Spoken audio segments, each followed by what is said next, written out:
All right, I'll go ahead and get started by officially welcoming all of you guys. Sawadee Kap. Welcome to those of you guys here at the temple, as well as those of you guys that are online. Welcome to our class today. This is the Pali Canon and English study group where we study the words of the Buddha. We're in volume 9, chapters 11 through 20. And we start this class by first doing meditation. So I'll guide you guys in meditation to get us started. And then afterwards, we're going to go through volume 9, chapters 11 through 20, which is part of the Words of the Buddha book series, The Path to Enlightenment, Revealing the Hidden. You can get this book series by downloading it from buddhadailywisdom.com. It's free there. You can even take it and go print it, or you can get printed copies on Amazon or here at the temple as well. So I'd like to welcome all of you, whether you're joining for the first time or you've been joining regularly. Welcome to our class. And at the same time, I'd like to invite you to join for meditation. You might just decide to take a comfortable position, either seated, lying, or standing. These are the 3 positions that work out really well for online learning. And then what you would do if you're in the seated position is just have the lower body nice and comfortable, either with some cushions under your rear or maybe with a chair.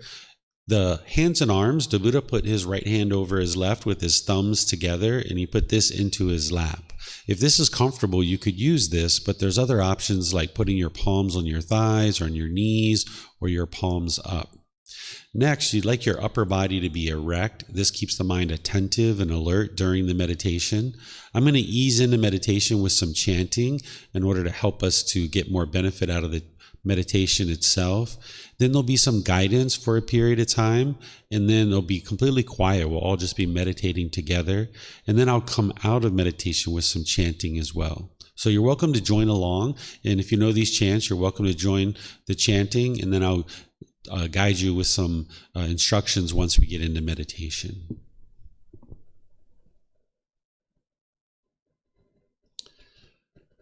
Arahang Samma Sambuddho Bhagava Buddhaṃ Bhagavanaṃ Abhivadayami Savakhato Bhagavata Dhammo Dhammang Namasami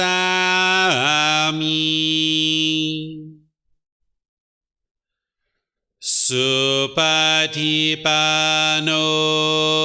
Bhagavato Savaka Sangho Sanghang Namami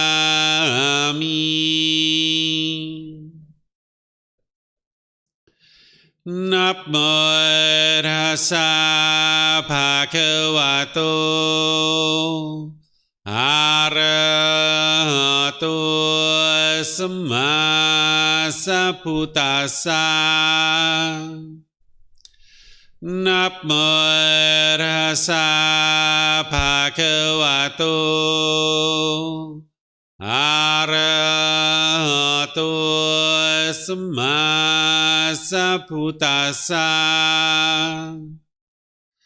Namo Tassa Bhagavato Arahato Samma Sambuddhassa Iti piso Bhagava Arahang Samma Sambuddho Vicacaranang Samhono Sakhato Rokavito Anutero Purisa Dhamma Sati Satatawa Manusanam Bhoto Bhagavate.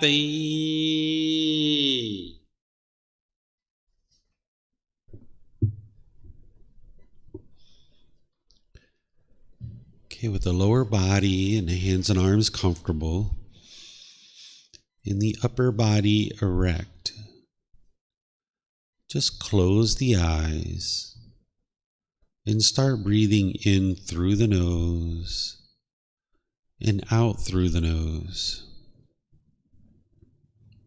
Here you're just looking to establish the breath. A nice, natural, steady, consistent breath. Not forced or controlled. Just a gradual inhale through the nose, experiencing the full breath. And then when you're ready, exhale out through the nose. Breathing in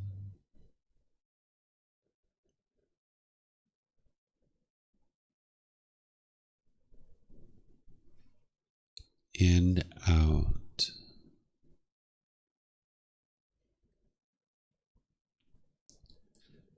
Breathing in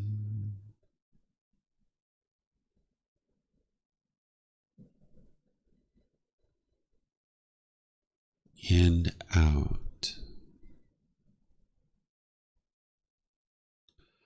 Your breath may not match up with the guidance that I'm providing, and that's okay. This is your practice. I'm just here for guidance.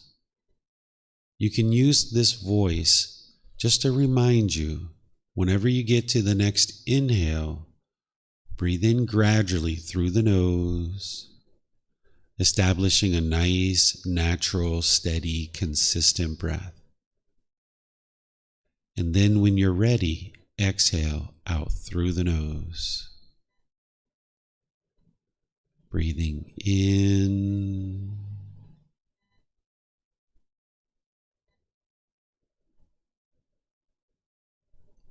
and out.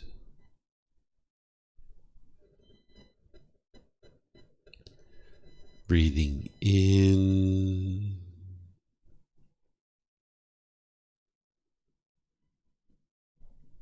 and out.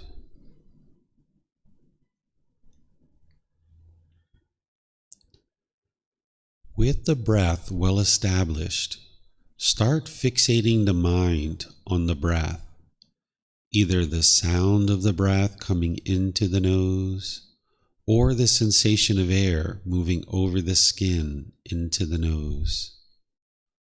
The breath is the present moment.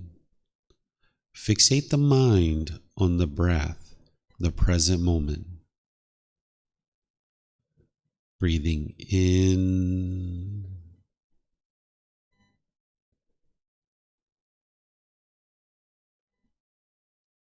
and out.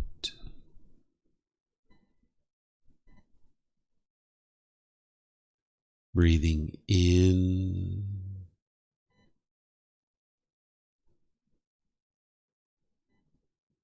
and out.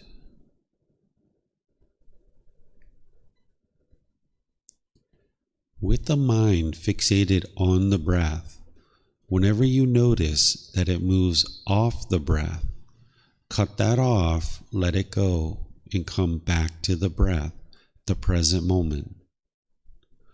No need to observe the thoughts, label them, judge them, analyze them, or even try to figure out where they're coming from.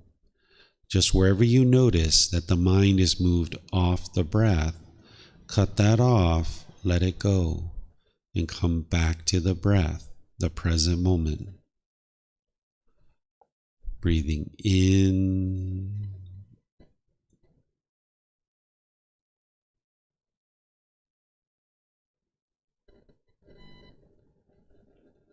and out.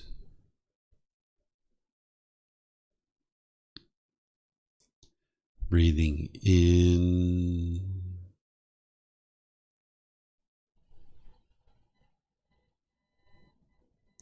and out.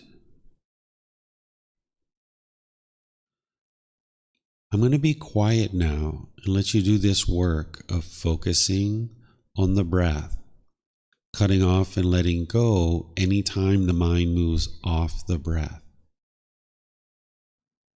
You have nowhere to go. There's nothing to do. No one needs you right now. This is your time to focus on the breath. Breathing in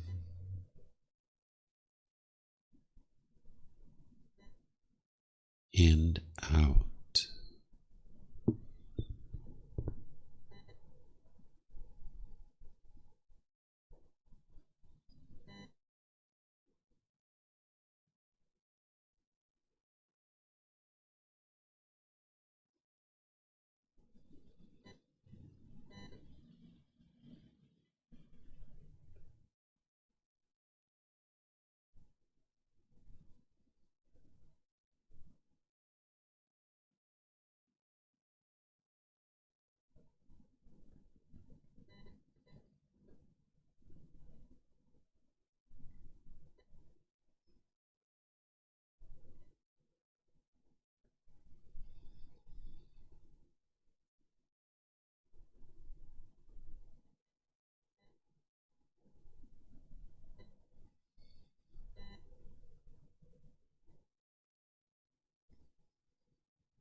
Arahang Samma Sambuddho Mahakeva Wat Tung Mahakevantang Apivateyami Savakhato Mahakevata Dhammo Dhammang Namasami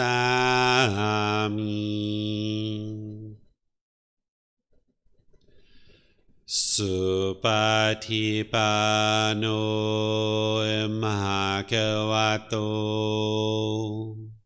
Savaka Sangho Sanghang Namami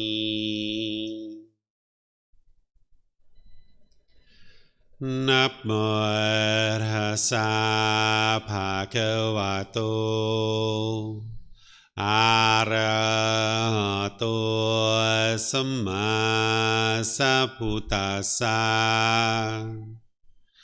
Namo Tassa Bhagavato Arahato Samma Sambuddhassa Namo Tassa Bhagavato Arahato Samma Sambuddhassa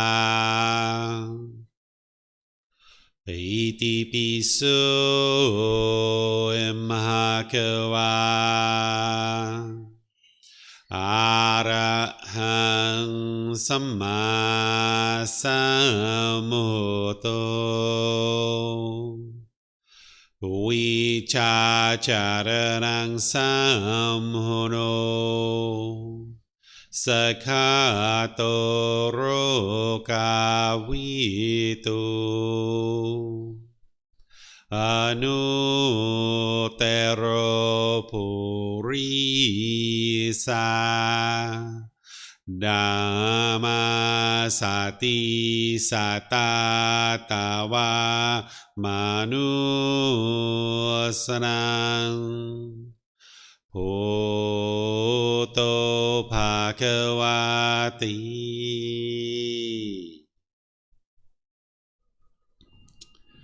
Okay, if you guys would like to slowly make your way out of meditation, I'll just once again welcome all of you guys, including those of you guys that joined us since we started meditating.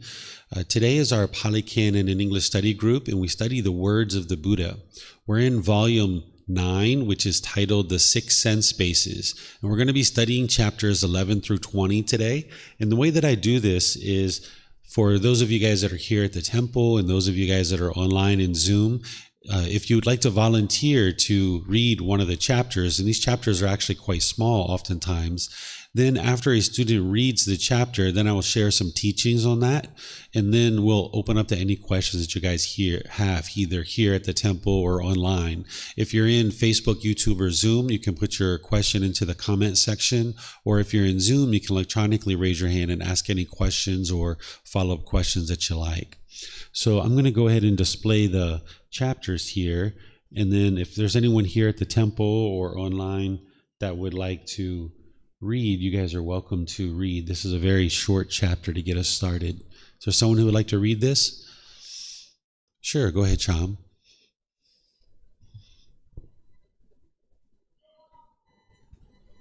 Hello? Okay. With destruction of excitement, the mind is liberated. Seeing rightly, he experiences the fading away of strong feelings.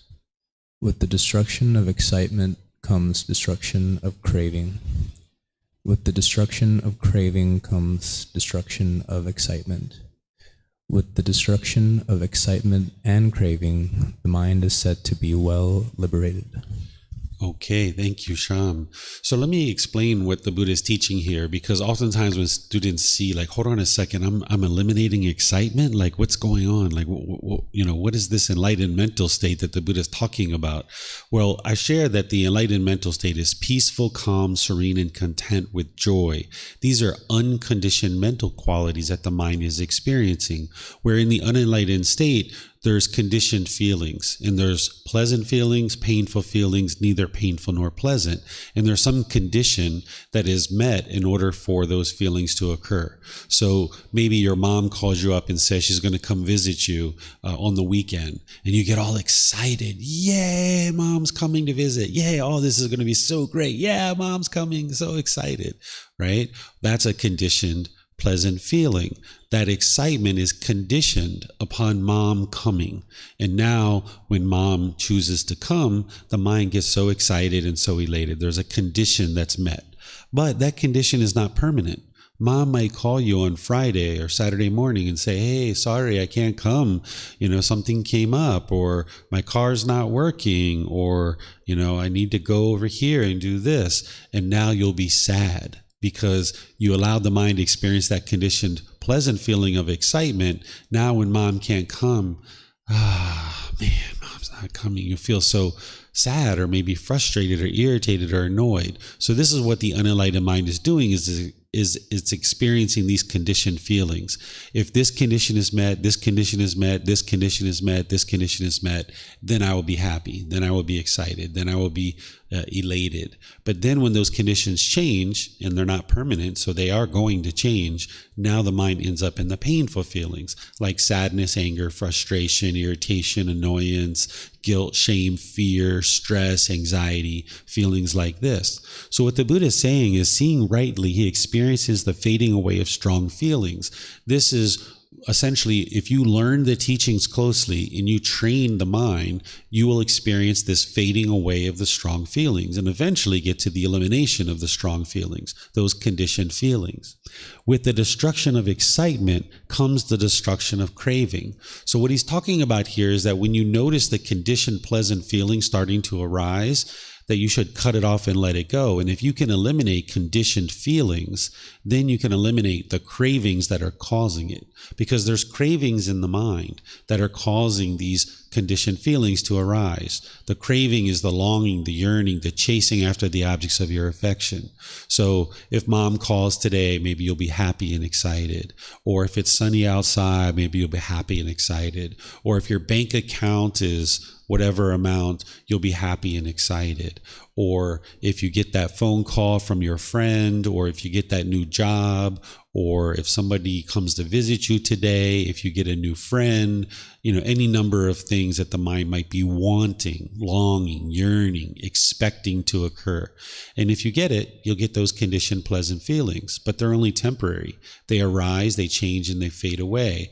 And thus the mind's going to end up in the painful feelings. So it's craving, desire, attachment that's causing those conditioned feelings to arise. So if you can notice those conditioned feelings, particularly the pleasant ones, as a bodily sensation and cut it off and let it go, then you're not allowing the mind to get those conditioned feelings. You're essentially rewiring the mind. You're decoupling that aspect of the mind. You're eliminating the cravings that are causing the mind to experience these conditioned feelings. And it seems counterintuitive, because in the unenlightened mind, that's kind of like what we do, is we go around and chase all this excitement and all this pleasure. And we think that that's what life's all about, is chasing after this pleasure. But because the pleasure is temporary, you're going to ultimately end up in these painful feelings, which are unsatisfactory, and the mind is displeased in that situation. So as long as you keep allowing the mind to chase the pleasant feelings, you're going to end up in the painful feelings. So you need to be able to restrain the mind and pull it back. And that's what the Buddha is saying here, is you need to eliminate these conditioned pleasant feelings in order to get to the unconditioned joy. So you need to be willing to let go of the temporary pleasure in order to get to permanent happiness or permanent joy, which is the unconditioned mind, which is the enlightened mental state. So if you eliminate the pleasant feelings of it, and here he's using the example of excitement, then you're destroying the craving that's actually causing it. So you're not allowing the mind to experience those conditioned feelings. When you eliminate craving, it eliminates those pleasant feelings, because once the cravings are gone, you'll never experience the conditioned feelings anymore. You'll experience unconditioned joy.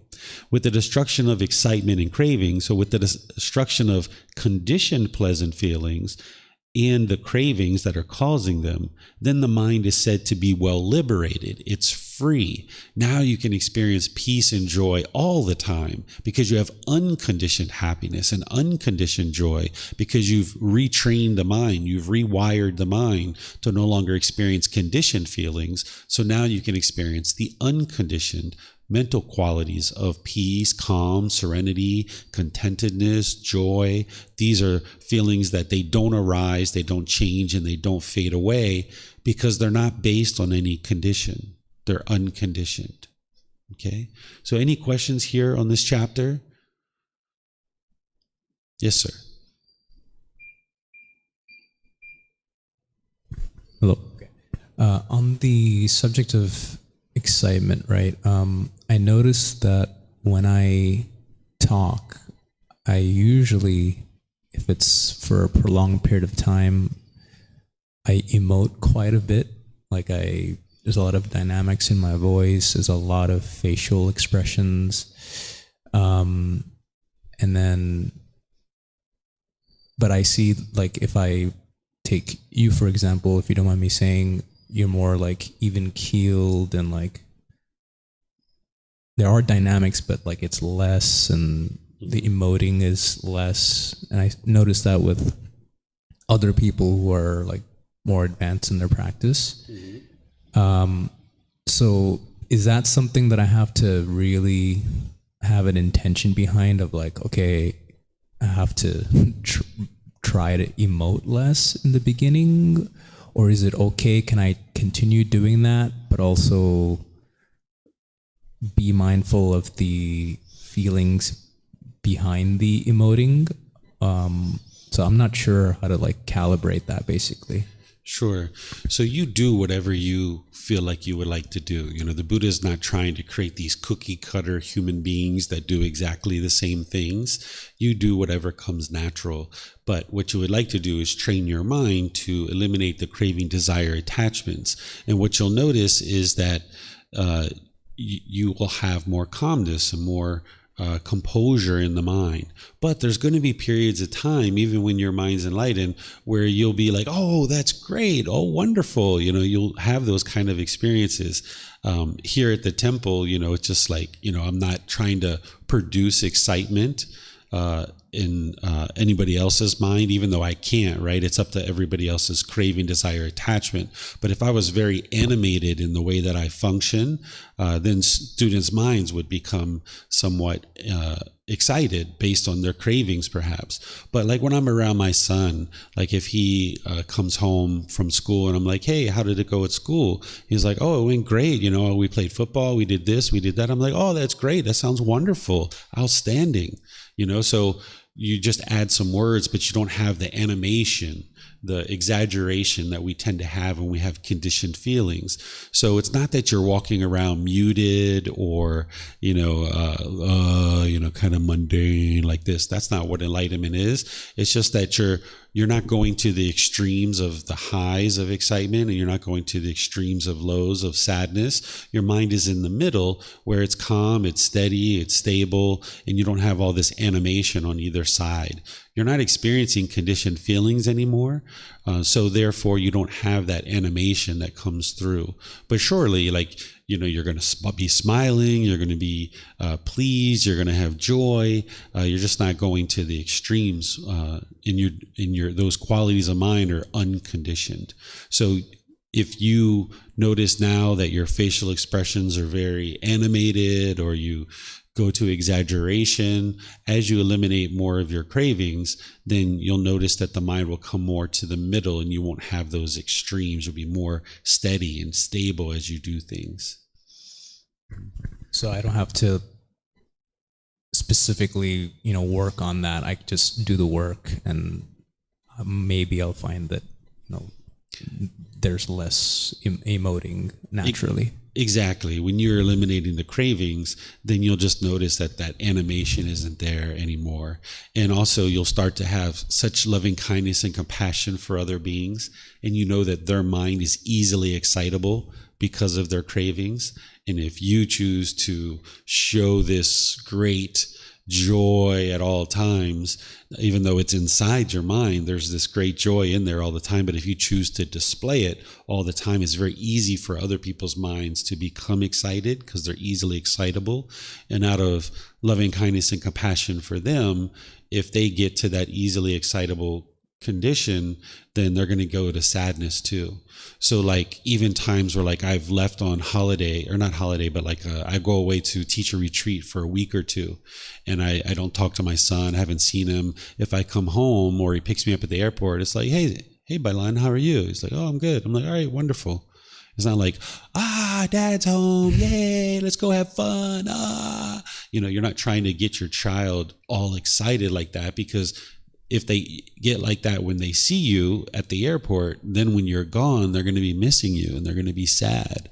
So when you have wisdom to understand that the mind's doing that in the unenlightened state, and you're not interested in encouraging that with the beings around you, because if you do that, then when you're gone, they're going to be sad. So out of loving kindness and compassion for them, you tend to kind of train your mind, of course, to eliminate craving, desire, attachments. But even though there's that joy that's in there all the time, you're not trying to exhibit it, because then other people's minds are easily excitable, and they're going to end up in the painful feelings. Mm-hmm. Thank you.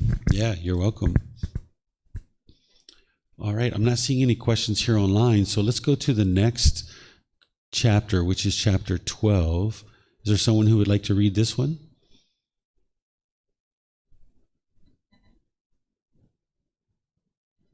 Yeah, please go ahead, Siddharth.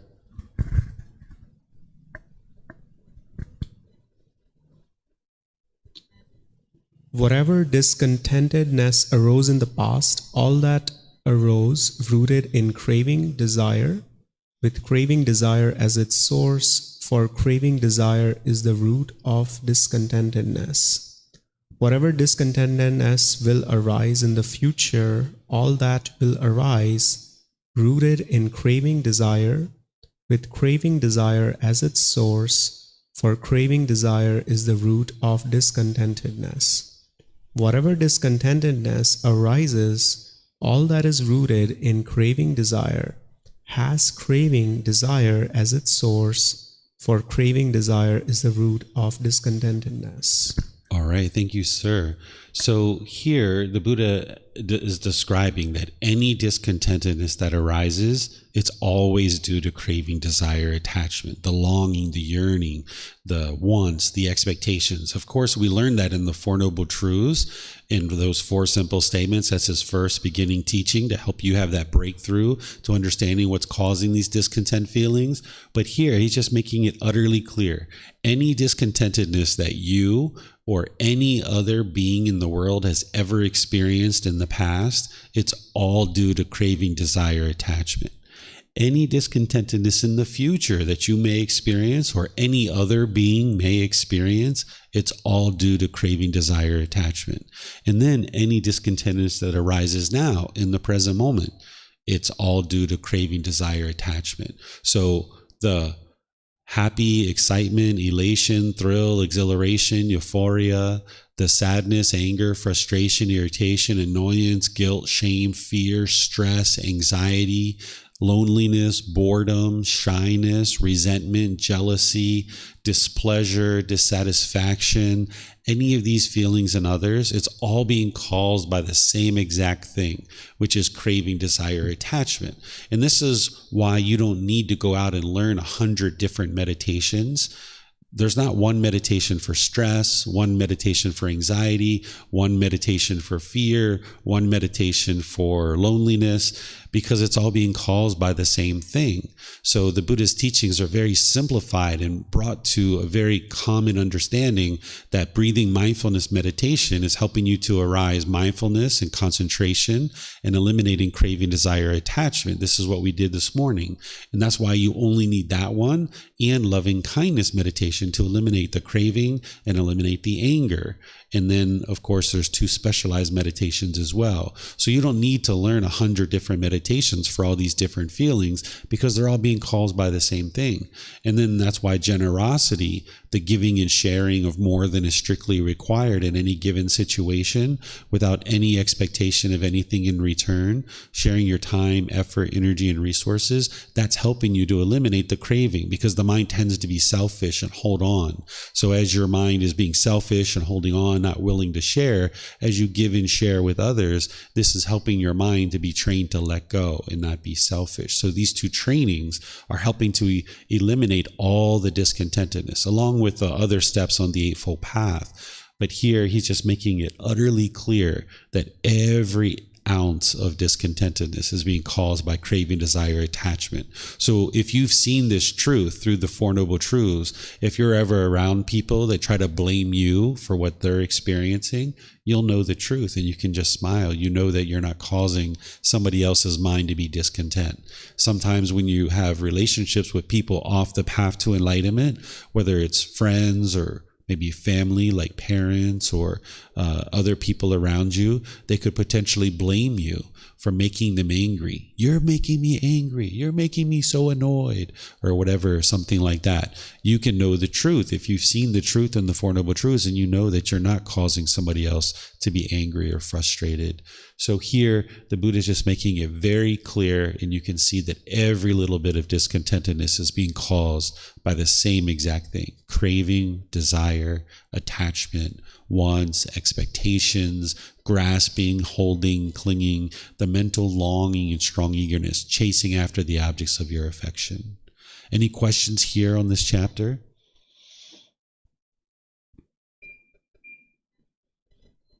All right, I'm not seeing any questions online either, so we'll move on to the next one, which is chapter 13.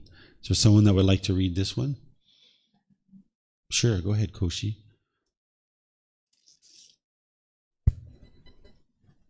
What one intends, one has a tendency towards. Monks, what one intends and what one desires, and whatever one has an obsession towards, this becomes a basis for the maintenance of consciousness. When there is a basis, there is a support for establishing of consciousness. When consciousness is established and has come to growth, there is the production of future renewed existence. When there is the production of future renewed existence, future birth, aging and death, sorrow, grief, pain, displeasure, and despair comes to be. Such is the cause of this whole mass of discontentedness. Okay, thank you, Kushi. So here the Buddha is starting to lead into what causes rebirth. He explains what's causing the continuous rebirth. He doesn't just teach the cycle of rebirth and then tells everyone to believe it. He never teaches anyone to believe anything. That you'll never hear the Buddha say, just believe me. Instead, you're learning, you're reflecting to independently verify, and you're practicing. So here, he's kind of given a little bit of an introduction to what's leading to continuous rebirth, or here it's being referred to as renewed existence. So here he's saying, monks, what one intends, what one desires, what one has an obsession towards, these are all other ways to refer to craving, desire, attachment. They're just other words referring to the same aspect of the mind. This becomes a basis for the maintenance of consciousness, meaning it allows consciousness to continue. You're going to see here in a moment where he says very specifically that craving, desire, attachment is the fuel that causes rebirth. But here he's kind of leading into it in this way, that it becomes the basis for the maintenance of consciousness. That's what allows consciousness to continue, is these fires of craving, right? And then when there is a basis, there is support for the establishing of consciousness. So when there's obsession, when there's craving in the mind, that's the basis that allows the next consciousness to be created, this establishing of a new consciousness. When consciousness is established, so when there's a consciousness and it has come to growth, meaning it's continuing, there is the production of future renewed existence. So that means now that consciousness having been produced, it's now going to find a new existence, either in the hell, animal, afflicted spirit, human, or heavenly realm. There's going to be an existence. This consciousness isn't going to just dissolve. It has to be eliminated through eliminating craving, desire, attachment. Then the conditions no longer exist for a renewed consciousness. So once there's the conditions of craving that continue in the mind, it produces the next consciousness. And now that there's a next consciousness, it's going to produce an existence in one of these realms. And now when there's an existence in one of those realms, this future birth leads to aging and death, sorrow, grief, pain, displeasure, and despair. That if there's birth, you're going to experience these things, but you can escape all of that through the Eightfold Path. But here the Buddha is saying that this is how this whole mass of discontentedness comes to be. He's kind of taking a little bit of dependent origination, which is the highest, most ultimate truth, where he's explaining step by step of what leads to rebirth and what leads to discontentedness. And he's kind of giving you like a little bit of a shorthand way to understand it and think about it without going through the kind of entire detail of dependent origination. So consciousness, as long as there's consciousness, there's going to be rebirth, and that's going to lead to discontentedness. And what leads to consciousness is craving, desire, attachment. So this is why if you eliminate craving, desire, attachment, you eliminate discontentedness, your mind will be peaceful and joyful for the rest of this life, and you're also eliminating rebirth. So you don't need to keep coming back over and over and experiencing discontentedness. Or the way the Buddha is describing it here is the sorrow, grief, pain, displeasure, and despair. You won't need to keep experiencing that over and over. You can escape it in this life, and then once you escape it in this life, there won't be another life. Any questions on this chapter?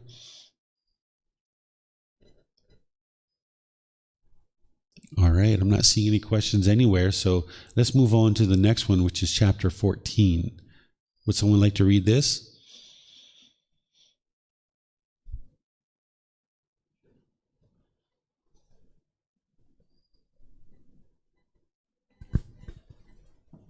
Do not favor existence, not even for the lasting of a finger snap.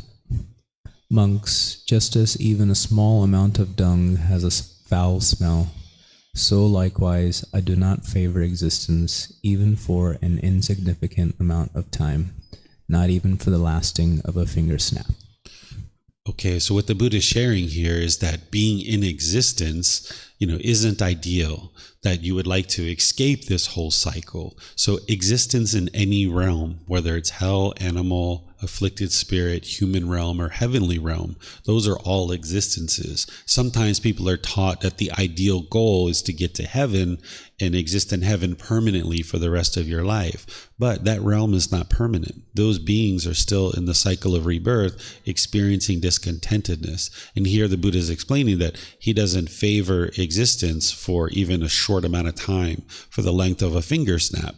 And here, this is helpful for you to see what the ultimate goal is to escape the whole cycle of rebirth, so that when you see the Buddha talking about rebirth into the heavenly realm, because he does talk about that, because if you fall short of enlightenment, some beings are reborn into the heavenly realm. You can see that his ultimate goal isn't to guide people to have existence in the heavenly realm.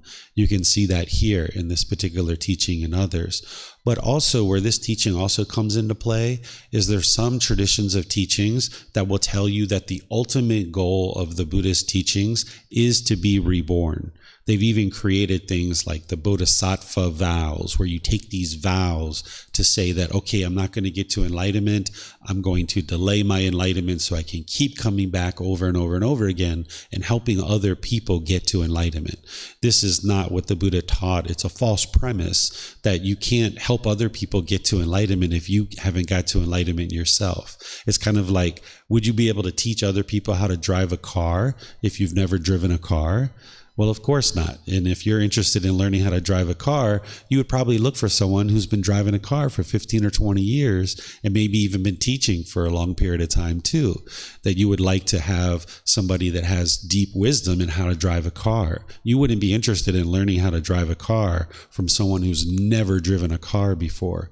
So the whole idea of the bodhisattva or the bodhisattva vows that are taught in some traditions of teachings, this is a false premise that, okay, this person's not going to get to enlightenment so they can help other people get to enlightenment. So this person's not going to learn how to drive a car so that they can help other people learn how to drive a car. No, that's not the way the Buddha taught. And you can see that here, that he didn't teach you to delay your enlightenment so that you can come back and keep existing over and over and over again in order to help other people get to enlightenment. He taught to escape the cycle of rebirth because he doesn't favor existence. So where you see these kind of things being taught, just understand that these people are misunderstanding the teachings of the Buddha. We don't look down on them. We don't think that we're better than them or anything like that. But when you see the words of the Buddha, and you can go back and see the original teachings with the reference, this is the original words of the Buddha. But if you have any doubt in this, you can go back to the original source teachings of the Pali Canon and see for yourself that he did indeed teach this. And then you know that, okay, this whole idea of delaying your enlightenment in order to come back and help people, it's not what the Buddha actually taught. And then that way you can guide your practice to getting to enlightenment, eliminating those 10 fetters and escaping the cycle of rebirth. That's what you would ultimately like to focus on. And you can see that clearly here in the words of the Buddha. This is the beauty about studying with the words of the Buddha, is you can see what he taught and what he didn't teach. And no matter what other people tell you or what other people are believing, you'll know the truth of what the Buddha actually taught and what he didn't teach. And then you can have the stability and the confidence and the steadiness in the mind to know what he did teach and what he didn't teach. So any questions on this short little chapter here? Mm-hmm.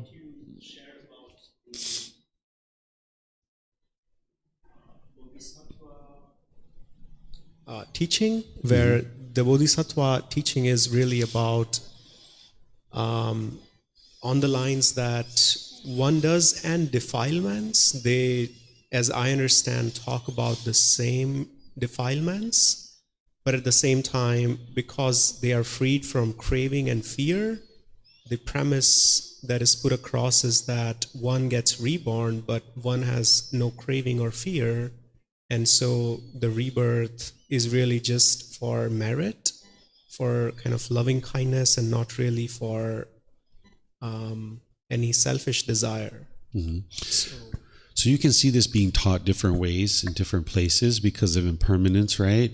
But if what you're sharing is what you've been exposed to, you can see that this is untrue based on the way that the Buddha taught, because you can't eliminate defilements of craving and all these other defilements and then choose to be reborn.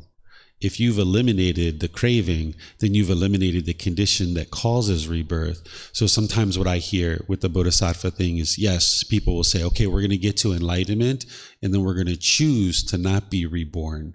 But if you're getting to enlightenment, you can't just choose to not be reborn, because the thing that causes rebirth is craving. So in order to get to enlightenment, you would need to eliminate craving. And then once the craving is eliminated, there isn't going to be any rebirth anywhere. And so that's, you're saying it's like a process, that if craving is gone, the Buddha's teachings are saying if craving is gone, rebirth is not there, right? Right, because it's a natural law of existence. It's not something that you're choosing. It's based on the natural laws. It's like, can you choose for gravity to not affect you? No, you can't make that choice because gravity is going to affect you. So the natural laws of existence are functioning at all times, and they're affecting all of us, whether we're aware of them or not.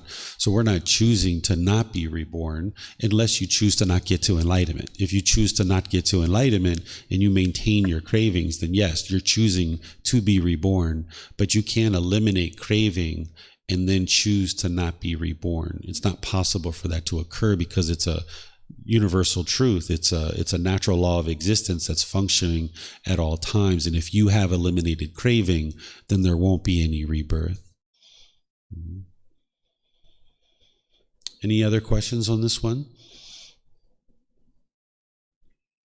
Okay, so let's go to the next one, which is chapter 15. This is where you'll see the Buddha talking about craving is the fuel that leads to rebirth. And if there's no craving, then there's no rebirth.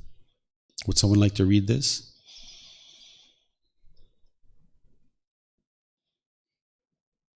Sure, go for it. Declare vacha, rebirth for one with fuel, not for one without fuel. Just as a fire burns with fuel but not without fuel, so vacha, I declare rebirth for one with fuel, not for one without fuel. Master Gotama, when a flame is flung by the wind and goes some distance, what does Master Gotama declare to be its fuel on that occasion?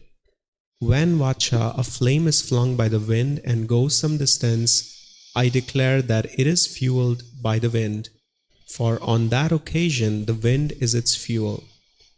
And Master Gotama, when a being has laid down this body but has not yet been reborn in another body, what does Master Gotama declare to be its fuel on that occasion? When vacha, a being has laid down this body but has not yet been reborn in another body, I declare that it is fueled by craving, for on that occasion craving is its fuel. All right, thank you, Siddhart. So here, this is a great little analogy at the beginning. If you think about a fire that is burning and has logs, right? The logs are the fuel. As long as there's logs on the fire, it's going to throw off sparks. And when those sparks come off the fire, the wind's going to carry it, keep that spark alive. And now when it lands, it's going to light a new fire. Right? The same thing is occurring with craving, desire, attachment in the mind. Craving, desire, attachment is the fuel. As long as there's craving, desire, attachment in the mind, then that's the fuel that's now going to lead to a new life or a new birth. If there's craving in the mind, there's going to be rebirth. So here, like we were just talking about Bodhisattva, if one does not have fuel, then there's no rebirth. So that's why the Buddha is saying rebirth for one with fuel, not for one without fuel. So if you've eliminated craving, there's no fuel in order to create rebirth, and you can't just choose not to allow that to occur.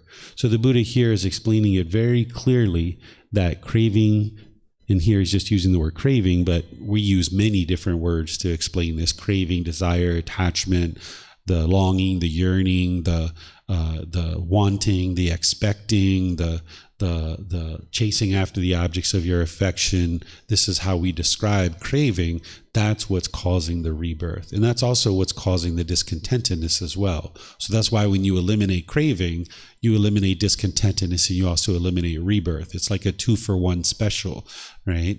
And this is where you can actually see that the condition of your mind is improving, because if you're noticing your feelings are less and less strong and you're becoming more and more calm and more steady and more stable in your mind, then you're getting closer and closer to enlightenment. You're not seeing the strong feelings in the mind. So therefore, as you're eliminating these strong feelings more and more, eventually you get to the point where it's been 1 year, 2 years, 3 years, you're not experiencing these strong feelings. You will know that your mind is enlightened, and you'll know that you're not going to experience rebirth ever again as well, because you've eliminated the cause and condition that leads to discontentedness, and you've also eliminated that same cause and condition that leads to rebirth, which is the craving.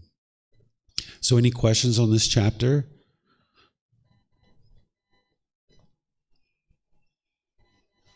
All right, we have something coming in here on YouTube. Hello, Teacher David. Is the term bodhisattva in any of the suttas? original suttas. No, it's not in any of the original suttas at all. The Buddha never used that word. It's something that was created after his death as a way, in my opinion, to allow the mind to stay complacent. Because if you understand that there's a fair amount of work in order to train the mind to get to this enlightened mental state, then as you're training your mind to get this enlightened mental state, there's a certain amount of effort and work and activity that you need to put behind your practice. The mind needs to be dedicated, determined, and diligent in order to make its way to enlightenment.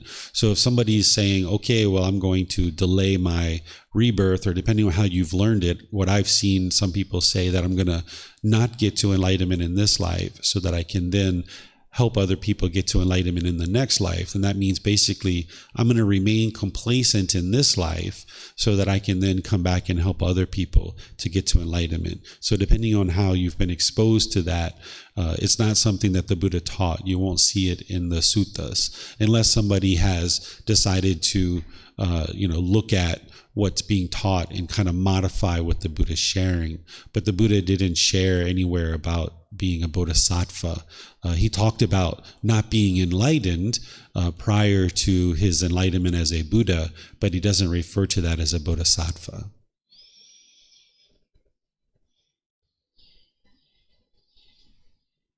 Okay, I'm not seeing any questions anywhere else, so let's go to the next chapter. Here you can see all the different words that I'm using to help you guys understand this. This one is chapter 16. Is there someone who would like to read this?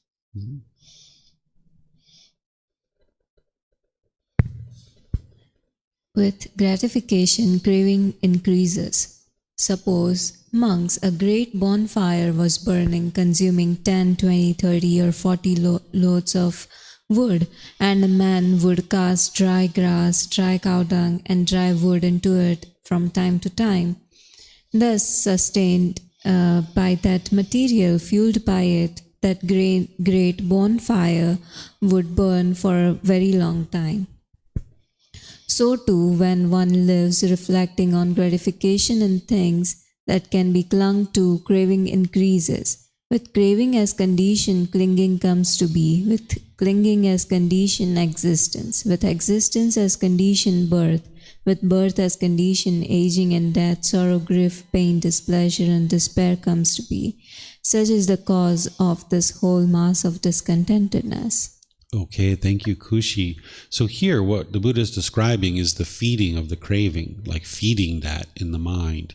So the Buddha is saying, just like a fire is burning and consuming all this wood, if you put dry grass, dry cow dung, and dry wood into the fire from time to time, it's going to continue to burn because you're feeding this fire with more fuel. The same thing is true when it comes to your craving, that if you live reflecting on gratification and things that can be clung to, then craving increases. So let's say that at one time you were quite wealthy and you had quite a bit of money, and then now maybe you don't have that much money. If you tend to think about all those amazing things that you had in the past, maybe you had amazing clothes, maybe you had great jewelry, maybe you had a lot of money in your bank account, maybe you went to restaurants that had really great food and all these different things, maybe you drove expensive cars. Now you can't afford it, but now your mind is looking back to the past and taking all this gratification in those things that once occurred, and now this is just going to feed your craving. It's like putting dry grass or dry cow dung or dry wood onto the fire. It's just going to keep the fire burning longer and longer. So what the Buddha teaches you is to cut off and let go. Don't allow the mind to continue to dwell in that gratification. You need to get to the peace and the joy now in the present moment, just appreciating what you have rather than clinging or longing and yearning for what you once had in the past. So this is one example. Or maybe we can use a relationship example. If we had a certain relationship in the past and we really reveled in that particular relationship, and now maybe we're not in that relationship anymore, and now we're thinking back to that relationship all the times we went to the movies or dinners, or maybe there was intimate contact, contact or any number of different things that occurred in a particular relationship, maybe now in the present moment, that's exciting the mind. That's the craving, desire, attachment is starting to burn and rage more. And now you're missing that relationship and you're feeling lonely or bored because you don't have that relationship any longer. So you can feed your cravings in the present moment based on allowing the mind to continue to feel this gratification of things from the past, or even in the present moment. If you have certain cravings now, let's say I was interested in getting rid of coffee, and this is something that I would like to eliminate from my practice due to the caffeine. Well, if I know that I'm working on eliminating that craving, it's still in the mind, and I still go to coffee shops, and I walk past coffee shops, and I go in and I have coffees from time to time. You're feeding that craving. You're taking the gratification in that craving, and now it's just going to grow and grow and grow. So you have to stomp it out. It's like putting a blanket over this fire. Or one of the analogies the Buddha uses is he talks about putting wet grass or wet cow dung or wet wood on a fire. And now this will put out the fire. And he talks about even putting soil and putting dirt on the fire to put out the fire. And that's what you're trying to do is, for this example of coffee, for a period of time, maybe you don't go to coffee shops, you don't walk past coffee shops, you avoid those kinds of things for a period of time to allow this craving to be extinguished. And then ultimately, once the craving is extinguished, you'd be able to go to coffee shops, you'd be able to walk past coffee shops. But as long as that craving is in there, if you keep feeding it with gratification, it's going to lead to continued growth and increase of the craving. And now the Buddha shares a little bit of dependent origination to show you that your craving is going to lead to clinging. In the basic foundational classes that I teach, I describe craving and clinging as the same thing, essentially. That helps beginning students to really get started on the path to enlightenment. But these things are actually two different things. The craving is the longing, yearning, the chasing after the objects of your affection, longing through the sense spaces, wanting things to be a certain way. That's the longing, the yearning, chasing after the objects of your affection, thinking the next new shiny object around the corner is going to provide some lasting satisfaction. Once the mind is longing, yearning with craving, then the clinging is that it holds on to like a pleasant feeling, or it holds on to a person or an object or a material possession. That's the clinging. So these things are two different things, but you tend to think about them in the same way as you're first getting started because it makes it easier for you to get moving on the path to enlightenment. But you can see it as these two different things, that the mind's doing these two different things, that it will long and yearn through the sense bases, which this whole book is about, the 6 sense bases. And then once it gets those pleasant feelings based on some object that it's experiencing contact with, like a person, money, a car, any number of different things, an article of clothing, now you'll cling to it and want to hold on to it permanently. And this is what's causing the mind to then experience existence, because as long as there's craving and clinging in the mind, it's going to lead to existence, that renewed existence. That leads to birth. And as long as there's birth, there's going to be aging, death, sorrow, grief, pain, displeasure, and despair. This is what leads to all the discontentedness. Questions on this particular chapter? All right, I'm not seeing. Oh, you have a question, Shab? Okay.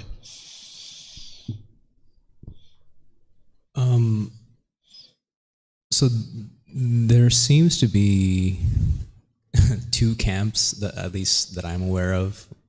One is obviously following the teachings, and then the other is when I talk to people in like retreat centers, monasteries, once in a while, I'll run into somebody who kind of revels in experiencing everything there is in the world and calls that living life to the fullest, you know? And I kind of understand, okay, you can travel the world without craving. You can do all of these things without craving, and I think that's what the teaching is about.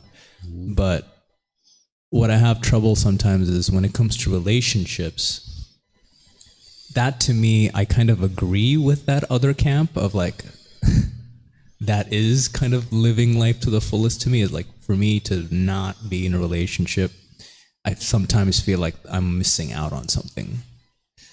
If I, choose to do that. So that's like the one thing that doesn't quite fully translate over. So I don't know if you have any thoughts on that. Yeah, Thank the you. Buddha's not teaching you to not be in relationships. That's not what he's teaching you. He's helping you to understand how to have relationships without craving and without clinging.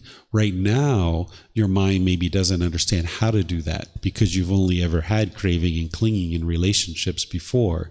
So on this journey, you're working to eliminate your craving and clinging so that then you can learn how to be in relationships without craving and clinging. And then you can have fully fulfilling relationships, fully satisfying relationships. So while that person is out there chasing all of those pleasures, those central pleasures, they're craving and clinging, and those relationships are going to have all kinds of discontentedness in them, because as long as there's craving and clinging in a relationship, there's going to be discontentedness. It's only a matter of time. And ultimately, when those discontent feelings are being experienced, oftentimes people have wrong view. So now when the discontentedness arises, they're going to push you to the side with aversion, and the relationship's going to be over. The relationship's going to be ended, right? So if you really enjoy life, or you're interested in truly enjoying life, and you can get to that without craving, desire, attachment. When there's craving, desire, attachment, you can only enjoy things when things go your way. So that means maybe 10, 20, 30% of the time you can enjoy life. But the other times when you don't get what you want, you're not enjoying life. By the time you get to enlightenment, those cravings and clingings are eliminated. You're enjoying 100% of life. You're doing it without craving and clinging. There's this misperception that an enlightened being isn't enjoying life. That, gosh, they're not doing this, they're not doing this, they're not doing that, they're not enjoying life. That's a misperception. That an enlightened being is enjoying life way more than they ever did in the unenlightened state. Because in the unenlightened state, you can only enjoy life when you get your cravings fulfilled. When you're not getting your cravings fulfilled, you're not enjoying life. You're in sadness and anger and frustration and all these other discontent feelings. So you're eliminating craving, desire, attachment. You're able to have relationships. You're able to do all these different things that you like to do. And you'll enjoy life way, way, way more. Now, if somebody enjoys drinking alcohol and using cocaine, an enlightened being is not doing that. They're finding joy in not doing those things because they see what those kind of things do. If somebody enjoys having sexual misconduct, they might enjoy it for a period of time, but ultimately it's going to bring them misery because of the karma that's going to come back to them. An enlightened being isn't going to be doing those kinds of things. So you can go through these teachings where someone might be like, I don't want to give up my alcohol, or I don't want to give up my sexual misconduct, or I don't want to give up my this, that, or the other thing. Okay, well, that's where they're at in their life. They're not going to experience life and enjoy it 100%. They're going to experience grief, pain, displeasure, and despair. By the time you get to enlightenment, you've eliminated all of those cravings. You're enjoying life 100%. So just to clarify, I meant romantic relationships in particular. Mm-hmm. And like, if you follow the teachings, once you get to a certain level in your practice, you've eliminated sex, mm-hmm. You have eliminated craving in that relationship. But then traditional romantic relationship has sex and has what I call an emotional connection. Mm-hmm. The teachings would call that craving, that emotional connection. Mm-hmm.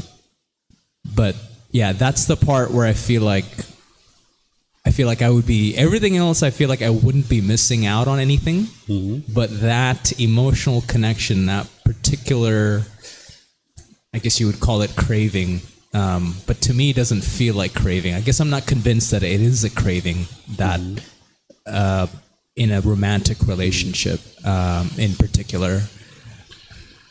So when there's a craving in a relationship, the mind's going to want this person to be a certain way.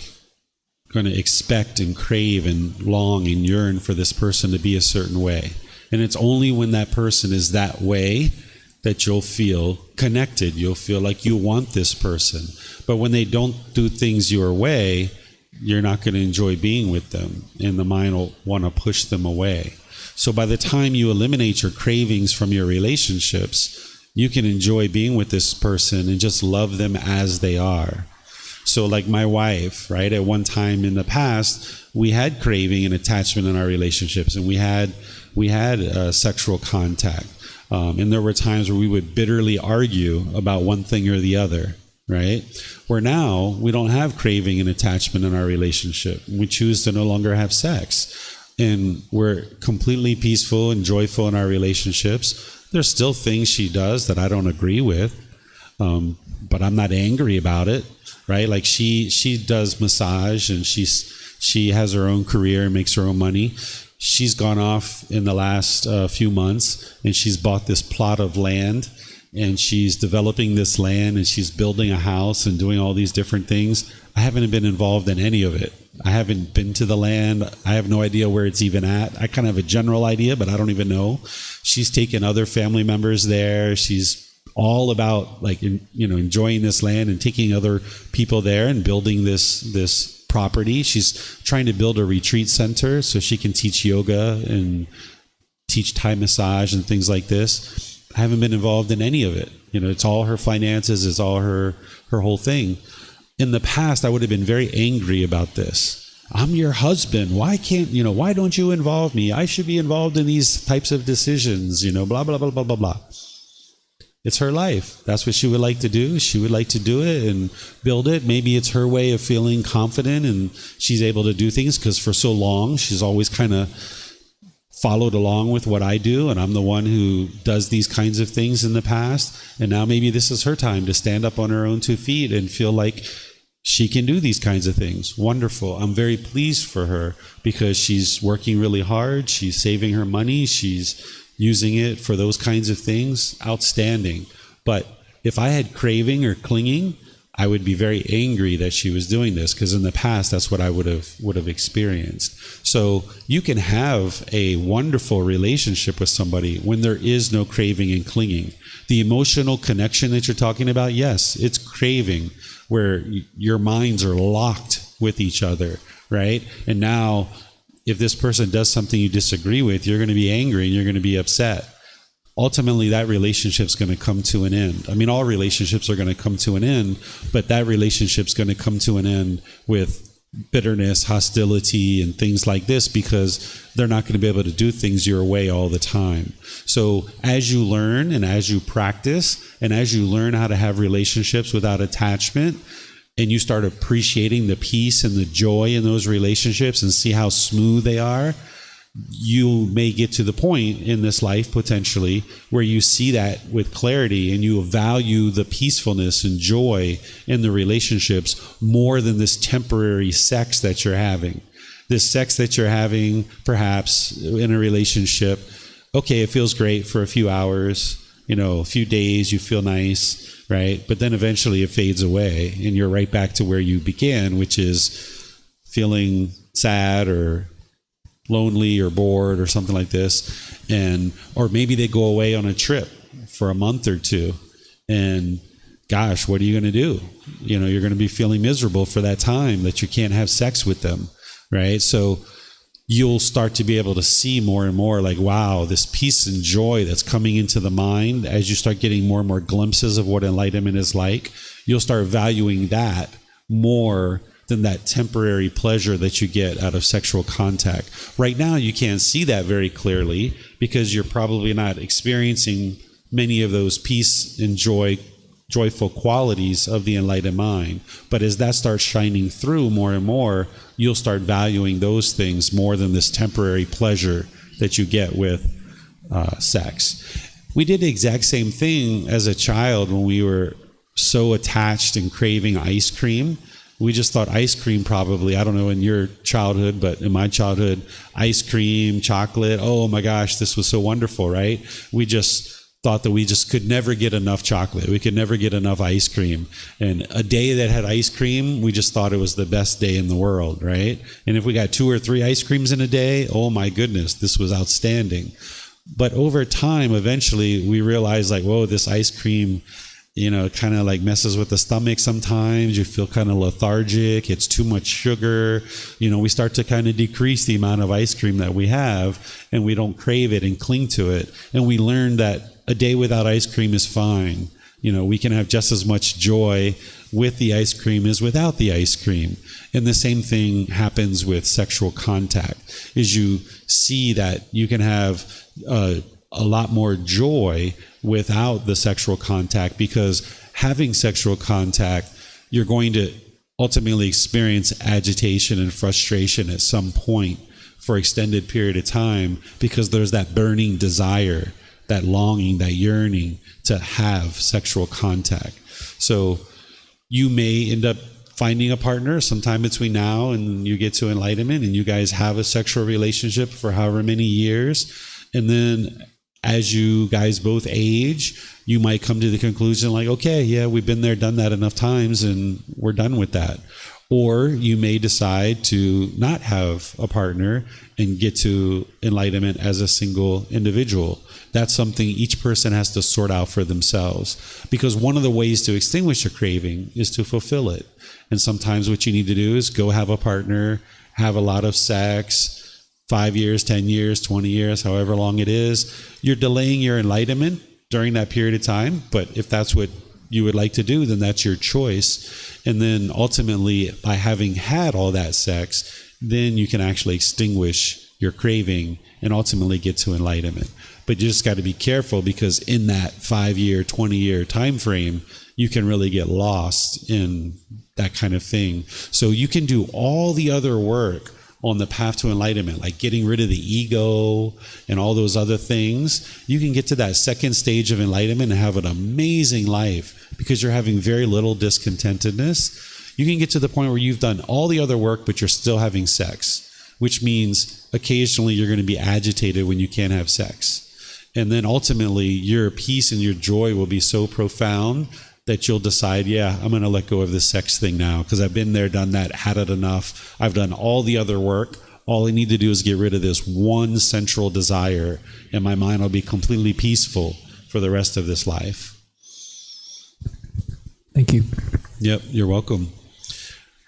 I'm not sure if you guys online can hear the rain here, but just understand we're not in a war zone or anything. It's just rain. There's a lot of rain coming down. We're kind of coming to the end of rainy season here in Thailand. All right, let me see if we have any more questions here online. I don't see any. So let's go to the next chapter, which is chapter 17. Would one of you guys like to read this?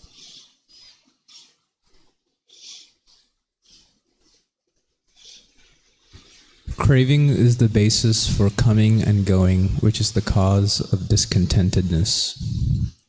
Monks, what one intends and what one desires and whatever one has an obsession towards, this becomes a basis for the maintenance of consciousness. When there is a basis, there is a support for the establishing of consciousness. When consciousness is established and has come to growth, there is impulse.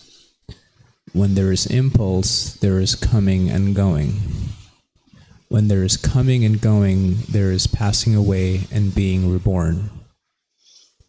When there is passing away and being reborn, future birth, aging and death, sorrow, grief, pain, displeasure, and despair come to be. Such is the cause of this whole mass of discontentedness. If monks, one does not intend and one does not desire, but one still has an obsession towards something, this becomes a basis for the maintenance of consciousness. When there is a basis, there is a support for the establishing of consciousness. When consciousness is established and has come to growth, there is impulse. When there is impulse, there is coming and going. When there is coming and going, there is passing away and being reborn. When there is passing away and being reborn, future birth, aging and death, sorrow, grief, pain, displeasure, and despair come to be. Such is the cause of this whole mass of discontentedness.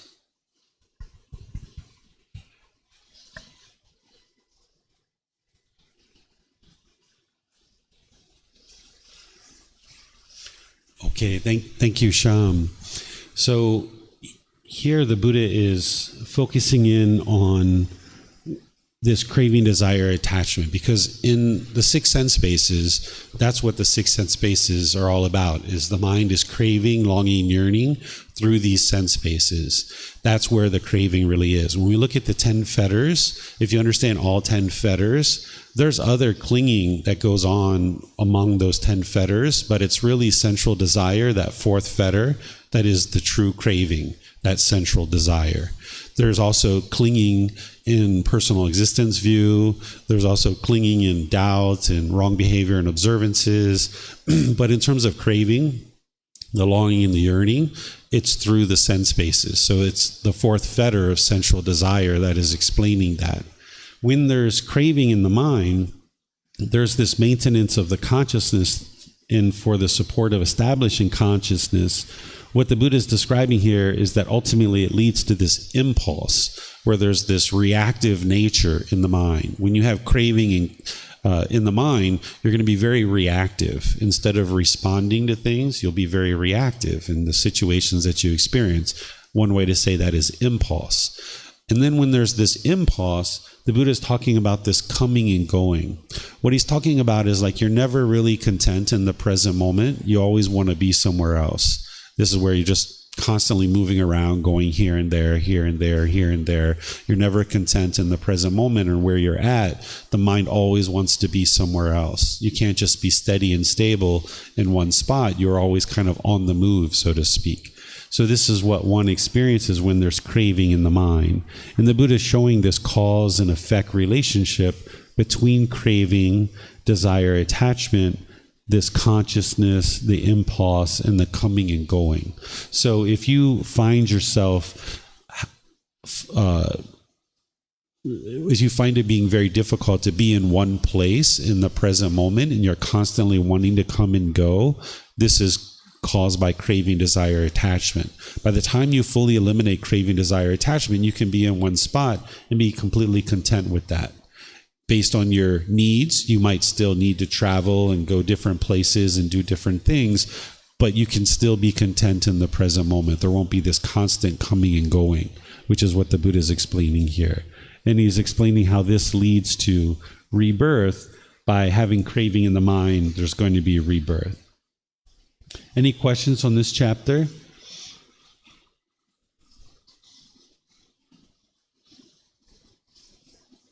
Okay, our camera's back on. All right, so I'm not seeing any questions anywhere. So let's go to the next chapter, which is chapter 18. Is there someone who would like to read this? Mm-hmm.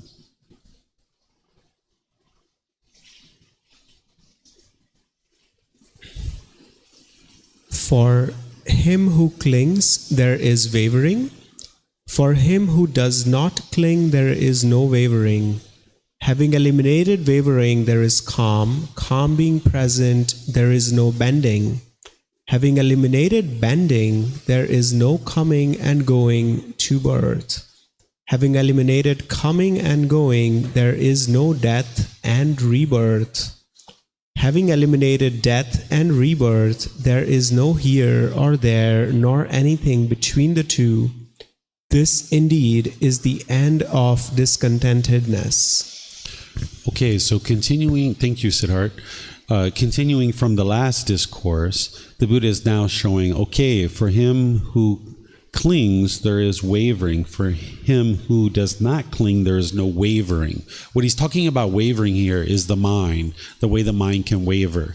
If you've ever made a decision and then you made that decision, you started implementing that decision, but then you wavered and kind of flipped to something else, it's because your mind still has clinging, that you're still clinging to this other thing. You started going down this other path, and then your mind flipped and went back to what you were doing before.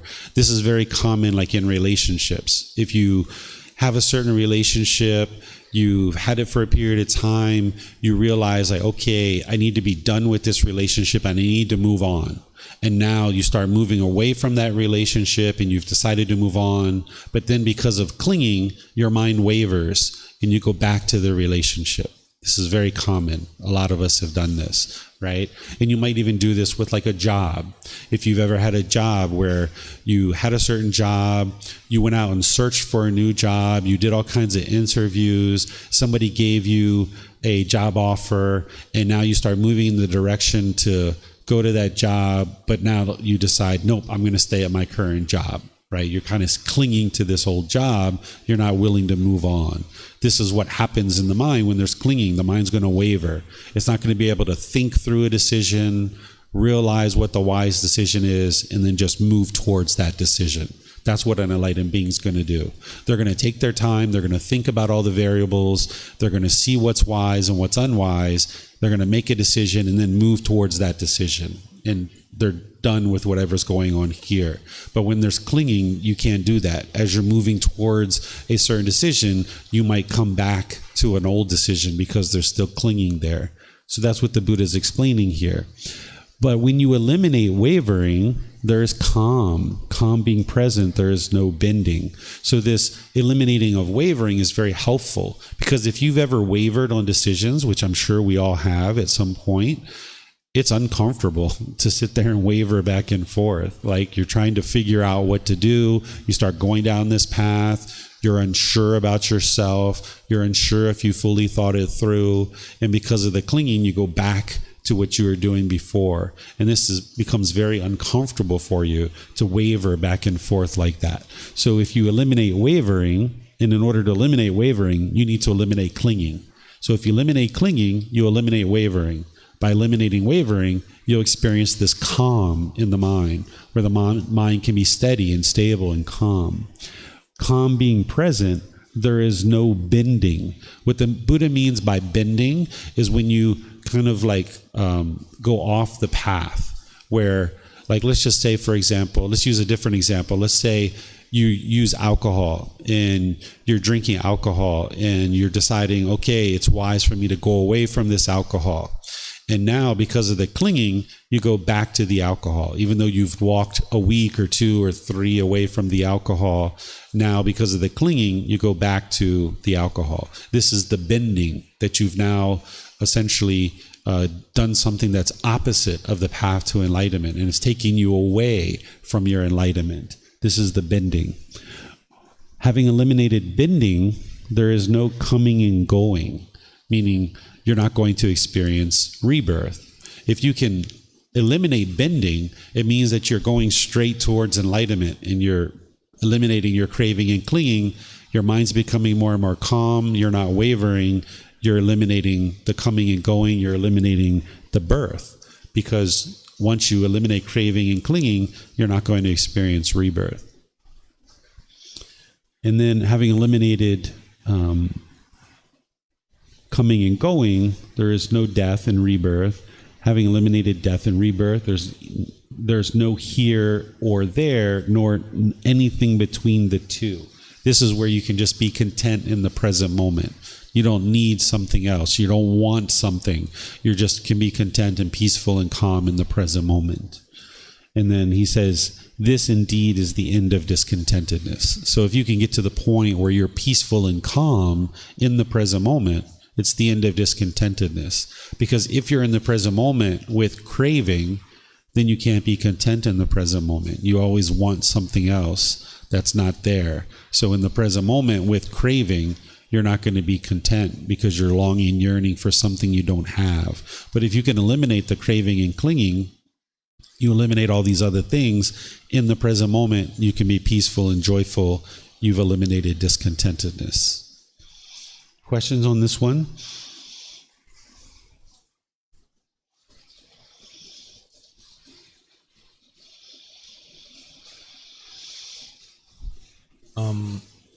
So let's say you have a decision to make and you take the time to take into account, all the various aspects of the decision. And because of impermanence, well, let's say you come to a decision having thought about it, to account everything every time and make the right decision every time. Once in a while, you're going to make a mistake. In that case, is it okay to just go back on that decision, or is it good practice to just keep going? By the time you get to enlightenment, you will think through your decisions very thoroughly, and you'll come to the wise decision, and you'll forward. If there's new variables, if there's new information that you discover due to impermanence, then you're going to modify your decision. That's not wavering.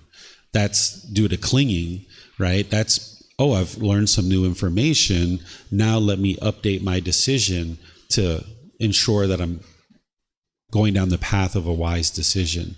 The wavering is where you have the clinging to a past decision, and now you're implementing a new decision that you haven't fully thought out.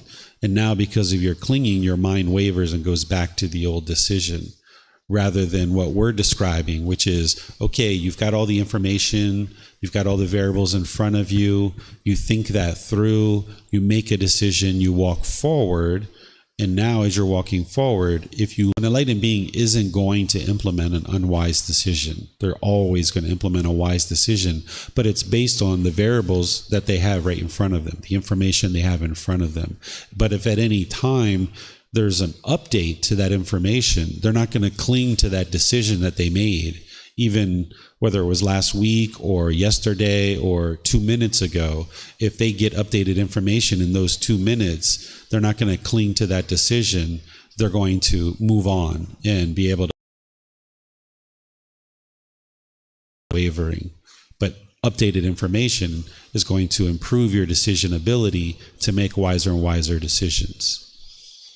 I guess I meant not just new information, but even with all the information you do have, maybe there's something that you fail to take into account.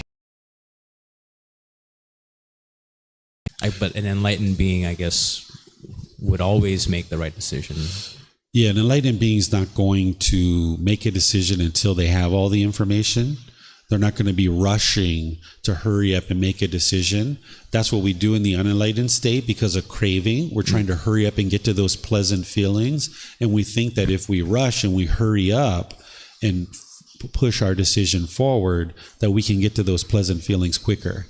An enlightened being isn't trying to get to the pleasant feelings, the conditioned pleasant feelings, because their mind's already joyful. Their mind's already enlightened to that enlightened mental state. So they're not going to rush any decisions. They're going to take their time and make a decision that's wise. And if they don't have all the information they need in order to make that decision, they will just delay their decision until they have all the information. And they will ask questions and seek information in order to get to the point of making a wise decision.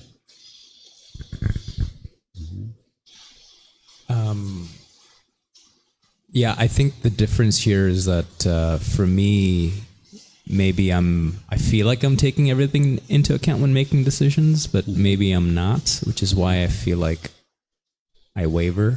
So I have to be in the moment and see if I'm rushing. And if I feel like I am, then maybe, take my time. Maybe I'm not aware of the rushing right now. Right. And then when you implement a decision and you realize like, oh my goodness, that wasn't so wise. I didn't even see this information that I didn't have.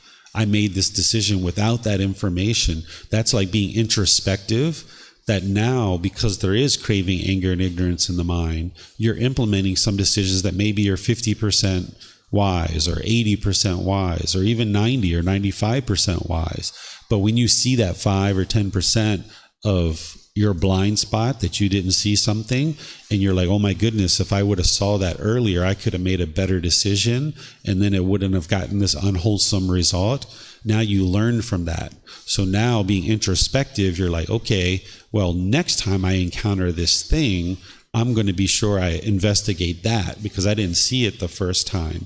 And this is part of gaining your wisdom and getting to enlightenment, that you understand anything you experience is based on your decisions. So if you made a 90-95% wise decision, there's still going to be some unwholesomeness that comes back to you. And rather than blaming other people, which is what we typically do in the unenlightened state, if you understand that all your experiences are based on your own decisions, you'll figure out that 5%. You'll figure out that 10%. And now the next time that situation comes along, you'll make an even wiser decision. And then when you implement that decision, you'll look to see what the Gama is. Is the Gama fully wholesome, meaning you made a fully wise decision? Or is there some unwholesomeness that is coming back to you here? And if there's any unwholesomeness whatsoever, there's something you did that caused that. And rather than blame other people, you look at your own practice and say, what could I do to improve this for the future? And now you use that to build your wisdom and make wiser decisions to produce better results. And that's where the natural law of Gama is the most unbiased teacher you will ever find, because it's going to show you what your decisions were. You can see from your own mind and from your own experiences what you're experiencing, whether this was a wise or unwise decision. And where you can, you'd like to really take your time with your decisions, particularly big, impactful decisions, and try to gather as much information as you can, even reaching out to your teacher, asking for help. And then after you've considered everything, maybe you've talked to your parents, you've talked to your friends, you've talked to your teacher, you've talked to other mentors. Now, when you feel like you fully can see this issue, then you make your decision. And then you look for the karma and see, am I getting all 100% wholesomeness here, or am I getting any unwholesomeness? And if you're getting any unwholesomeness whatsoever, you would like to update your decisions for the future by updating your wisdom. Even when you're getting all wholesome karma, there's ways to tweak your decisions to make it even more wholesome, right? So you can even do that. That's why when you progress on this path and you never convince yourself you're enlightened, you can gain more and more wisdom, because you can get to a point where you've eliminated all your discontentedness and you're putting wise decisions into the world, but they can even be wiser and wiser and wiser and produce even more benefit. Whereas if you convince yourself you're enlightened and you're like, I'm done, everything's done, I don't need to cultivate any more wisdom, this would be very unwise. And in my opinion, that person isn't actually enlightened. They just think they are. But if you never convince yourself you're enlightened and you're just always looking for ways to build your wisdom, this will promote the best quality mind, because you're always cultivating wisdom and you're always looking for, how can I do this even better, even when you're getting all wholesomeness in your results. Thank you. You're welcome. Question about producing more benefits that you were sharing just a moment ago, like how to gain more wisdom. And there was a chapter I recall in the last volume where the Buddha shared the merits of doing different actions, where the highest merits were about a mind filled with loving kindness, and then even higher was a mind that has a perception of impermanence. I'm wondering how that changes as there is a journey of the mind towards enlightenment, because it appears to me that the perception of impermanence, once soaked in, is kind of there. That is, there is no effort in it. However, the loving kindness part seems like it's a perception rooted in wisdom, but nonetheless, because it's a perception, there is an effort to maintain loving kindness. So I'm wondering, does the benefits that a mind can produce change over time as it journeys towards enlightenment? Once the mind is enlightened, then something like loving kindness has already been brought to full growth and full perfection. Every single being you have loving kindness for. It's not going to diminish. But you can cultivate more wisdom about any number of things in the world.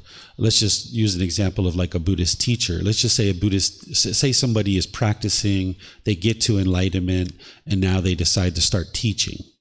They're not experiencing any discontentedness, but they're starting to teach now.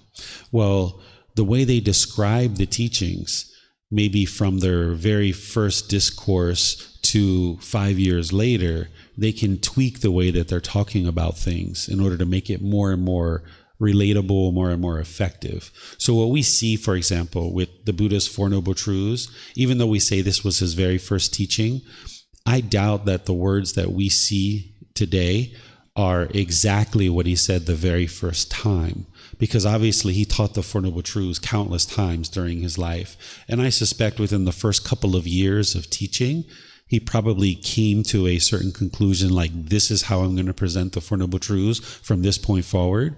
But by the time he got to enlightenment and he started teaching, he had to figure out, like, what's the best way to communicate these teachings that I've discovered.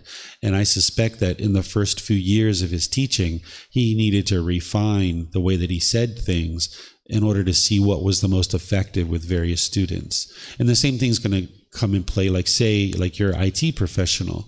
Let's just say you get to enlightenment today, even though, you know, it's not like today you're enlightened, yesterday you weren't. It's not that kind of thing. But let's just say that was the case. Well, with that enlightened mind now, you're going to find all these new and improved ways to do things in your company.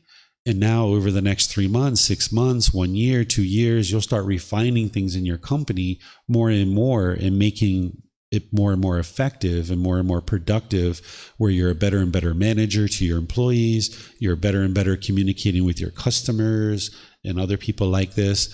But then even say you're enlightened today, and over the next 1 year, you're refining the things in your company. Even beyond that 1 year, you're going to keep refining things. But in terms of your loving kindness, in terms of your wisdom and all these things, or actually, let me back up. In terms of your loving kindness and your compassion and equanimity and all of these things, these have been brought to full growth and full perfection by the time you get to enlightenment. But in terms of your wisdom and how you do things in the world, that is what you will continually improve in your practice. And you will have been needing to do that from the time that you were first getting on the path to enlightenment all the way up to enlightenment. You've been refining and refining and refining and refining. So once the mind is actually enlightened, you're not just going to stop that. You're going to continue to refine, but you're doing it without craving, desire, attachment. You're just looking at what's wise. So maybe you have a certain thing that you do in your company with your employees, and it's producing all these great results for you. But then over time, you're like, oh, I can make this even better. I can add this, and I can add this, and I can add this. But you're doing that without craving, desire, attachment. Does that answer your question? I think it does in part, though. I have like a subsequent question, which is, what is a livelihood when I see that there are all livelihoods that can be chosen? Is there a way to say this has more benefit than the other? Because in a way, there is a cause and effect of the livelihood itself. What is it serving towards? For example, in IT, it is serving towards fulfilling some need, but ultimately, what is the benefit of that need to whoever it is serving versus something else, like teaching, for example? Well, the Buddha shares that sharing the teachings is the best thing you could ever do, right? Like, without comparing, without measuring and comparing, because you're not interested in measuring and comparing a livelihood. But of course, sharing the teachings is one of the best things you could ever do, because if you're enlightened and you share the teachings, then countless people are going to be able to get to that same mental state through the teachings that you share. But in terms of like a taxi driver versus an electrician, it's unwise to try to compare and say which one's more beneficial, which one's contributing to society more. This is just would be the ego in there trying to measure and compare. Instead, we need all these individuals. We need politicians, we need business owners, we need taxi drivers and people to sweep the street and pick up the garbage and different things like this. And all these people are providing an important service in the world. And I would suggest that you look at it like that. all the while realizing that, yeah, if there's someone who is sharing the teachings, this is very beneficial for the world. But that person who's enlightened in sharing the teachings into the world, they're not going to view themselves as being better or worse than anybody else. But we know that, yes, it's very wonderful if somebody's choosing to share the teachings that are going to lead to enlightenment. But that person wouldn't, if they're enlightened, wouldn't be looking at themselves as above or below other people. Yeah, okay, that is very helpful. Question on that is like, is the way to look at it in terms of the wholesome karma? That is, I'm trying to come to like a process. So that is doing any action. Is it just in terms of what is the wholesome karma of this action, and livelihood is just to be looked at in that way versus comparison? Our livelihood is, what are we really enthused about? What really motivates us? What are we really encouraged to do on a daily basis? You know, the livelihood itself is how we choose to sustain ourselves. But then as each person chooses a livelihood, it's really like, what are they enthused about? What are they motivated about? What are they encouraged about? Part of this journey to enlightenment, what it is like really getting in touch with this mind of that we labeled Siddhart, and what really makes this mind tick. What is it that's going to create this amazing life that you just feel so fulfilled you can't imagine doing anything else in the world, that you've found exactly what you would like to do in this world. And right now you're choosing to be an IT professional, and maybe you just thoroughly enjoy that. Every day you wake up, you're just so motivated to do that. And maybe that continues all the way through to your enlightenment. Maybe not. Maybe at some point through your enlightenment, you realize like, no, actually, I was just doing IT work because it makes me a lot of money. And what I'm really interested in is running an orphanage and helping children, perhaps. I don't know. And then you'll use those skills in your orphanage to have a really great website, to solicit donations, to take care of these children or what have you, right? So each individual is on this independent journey to get rid of all these pollutions out of your mind. And the more you get these pollutions out of your mind, you'll start being able to see more and more clearly, what does this mind really need in order to have a very fulfilling and enjoyable life? Oftentimes when our mind is polluted, we're making decisions purely based on those pollutions, like central desire, wanting certain things, or our ego.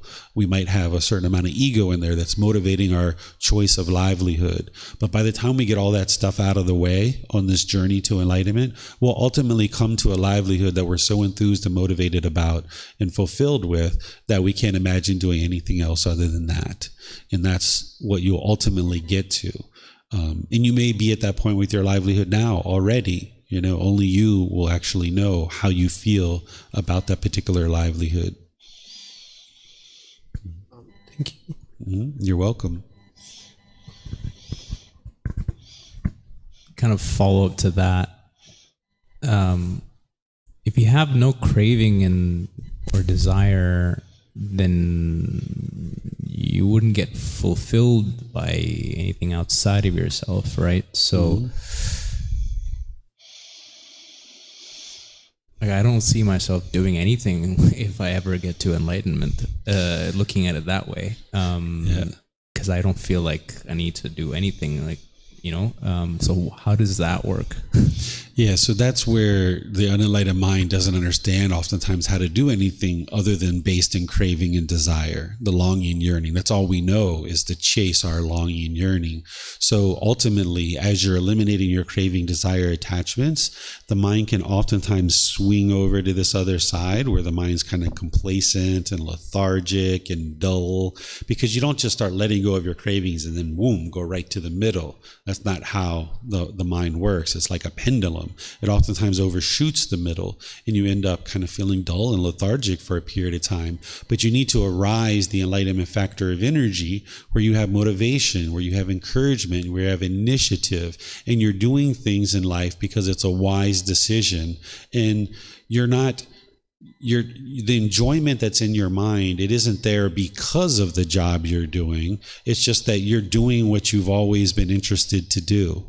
Like right now, you might have a job that you're just doing for money, and you just know, or it provides you a certain lifestyle that you appreciate having that lifestyle.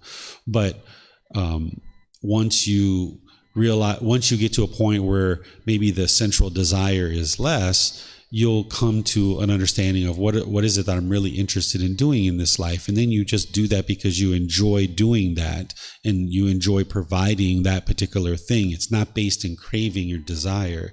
It's just because this is what I feel like doing. This is what I enjoy doing. I met a guy one time, he had a business and he had 250 employees. It was here in Thailand. He was very rich, very wealthy before he got on the path to enlightenment. And he had all this money and all these employees and everything. And then I met him. He was a taxi driver, driving people back and forth from the airport to the temple. And that's what he was interested in doing. And we were talking, and I could tell he was either enlightened or very close to enlightenment. And it was clear that this person, as he was getting closer and closer to enlightenment, he wasn't interested in having 250 employees, dealing with all the different problems that were coming up on a day-to-day basis with all these people. And at one time, he wanted that, and he wanted that money, and he wanted that, esteem, and that certain ego was there. But as he started shedding away all of that stuff, what he ultimately got to is, wow, these teachings of the Buddha are so impactful. I would like to just spend time with people, getting to know them and helping them get to the temple so that they can receive these same teachings that I received that were so beneficial for me. So now he just drives a taxi back and forth. He has all this money in the bank that he doesn't really even have to be a taxi driver if he's not interested in doing that. He could retire because he's sold his company. He could retire and never work another day in his life. But what kind of life would that be, to just sit around and really not do much? His interest was, let me help these people go back and forth to the temple. And on the way, as I'm driving, then maybe we can have these conversations about the path to enlightenment. And, he's able to help people along the way if they ask him questions. So each person is going to come to their own conclusion about what are they really motivated? What are they really interested in doing? And maybe some people might sell that 250 employee company and they might retire, and they might decide, like, I'm never going to work another day in my life. I'm just going to, travel and do different things, but they do it without craving, desire, attachment. So each individual is going to come to their own conclusion. There's not a right thing or a wrong thing. It's what makes you tick. And as you go forward in life, you'll come to the conclusion of, wow, it's just really, I really enjoy, I don't know, let's just say you decide to open a flower business and sell flowers, and you just enjoy making these flower arrangements, and you really enjoy seeing the people come in and enjoy the flowers, and they're so colorful and so bright, and you provide them for weddings and birthdays and Mother's Day and Valentine's Day, and you just really enjoy that thoroughly. And of course, you will know that some people are going to come in and hate your flowers, right? Because of impermanence, not everyone's going to enjoy your flowers. Some people are going to absolutely hate it, and they're going to complain, and they're going to be upset. But if you're enlightened, you'll be able to politely handle it and deal with it and address it, right? So you might not know right now what you're ultimately going to be doing in terms of work. But whatever that is, it's not even going to feel like work by the time you are in a right livelihood. By the time you're in a right livelihood, you will so thoroughly enjoy what you're doing that you would do it even if you didn't get paid for it. And you just, doesn't even feel like work. You just do it because you enjoy providing that product or that service or whatever it is you end up doing. And it just doesn't even feel like work anymore. And that's one of the reasons why your mind is so peaceful and joyful, is you've eliminated all these pollutions, and now you're just doing things in the world that you just thoroughly enjoy doing. You're not doing it because you're tied down to a mortgage payment, or you're trying to chase a certain bank account balance. You're trying to look a certain way in the community. You're not doing it for any of these ancillary reasons. You're just doing it because you thoroughly enjoy it. And you would even do it if you didn't get paid for it. You enjoy it that much. So it doesn't even feel like work. And that's why by the time you're done with your whatever you're doing as a job, so to speak, you won't feel exhausted and tired. Sometimes when we're doing a livelihood that we don't enjoy, by the end of our day, we just feel exhausted. We feel depleted. because we don't really enjoy what we're doing. We're just doing it for a paycheck, for example. But by the time all that gets shed away, that no, you thoroughly enjoy what you're doing every moment. Whether you're at work or you're in your car, whether you're stuck in traffic, whether you're walking down the street, no matter what you're doing, you just can enjoy all of it. So there's work to do to be able to get to that point, right?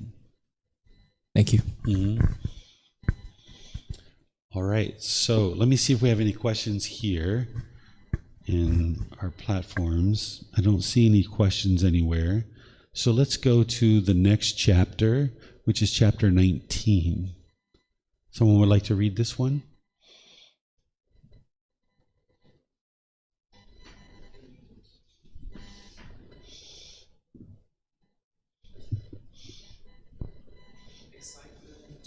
Is clinging. One with clinging is not liberated. Here, monks, one seeks excitement in form, welcomes it, and remains holding to it. As a consequence of this, excitement arises. Excitement in form is clinging. One seeks excitement in feeling, welcomes it, and remains holding to it. As a consequence of this, excitement arises. Excitement in feeling is clinging. One seeks excitement in perception, welcomes it, and remains holding to it. As a consequence of this, excitement arises. Excitement in perception is clinging.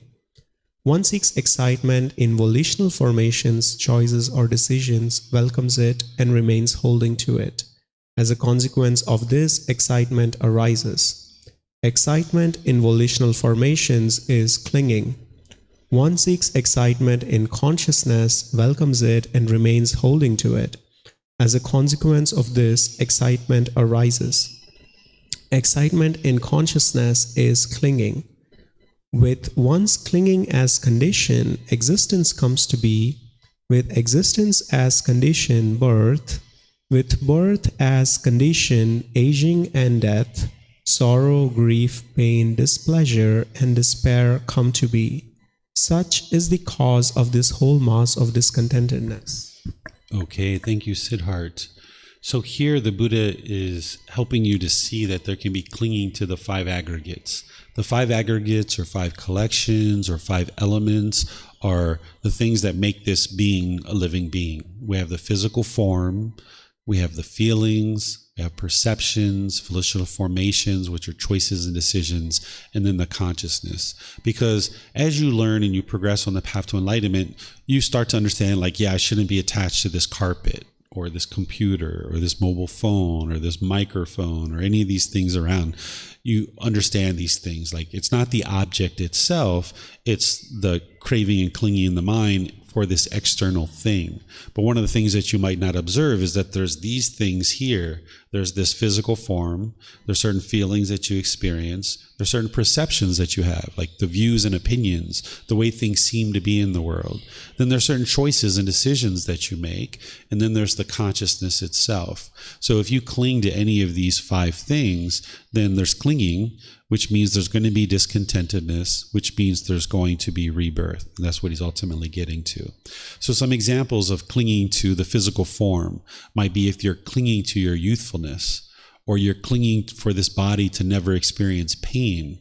Now you might, when you see a wrinkle or you see a gray hair, or you're losing your hair, you might feel discontent and experience those discontent feelings.